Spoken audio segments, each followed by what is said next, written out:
ব্যস্ত সময়, হাতে একেবারে সময় নেই, কিন্তু উপায়ও নেই। চোখের সামনে লম্বা লাইন যে এগোচ্ছেই না কাউন্টারের দিকে। একের পর এক মেট্রো বেরিয়ে যাচ্ছে চোখের সামনে দিয়ে।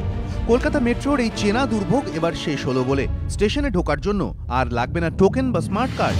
হাতে একটা স্মার্টফোন থাকলেই মুশকিল আসান। বিষয়টা একটু খোলসা করা যাক।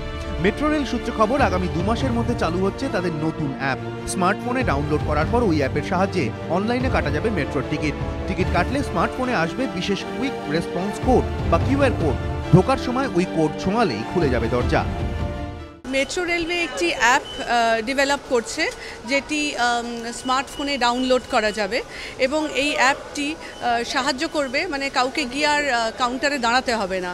অটোমেটিক্যালি সেখান থেকেই সে তার স্মার্ট কার্ড মানে রিফিল করে নিতে পারবে স্মার্ট কার্ড, এবং সেইটি একটি কিউআর কোড পাবে।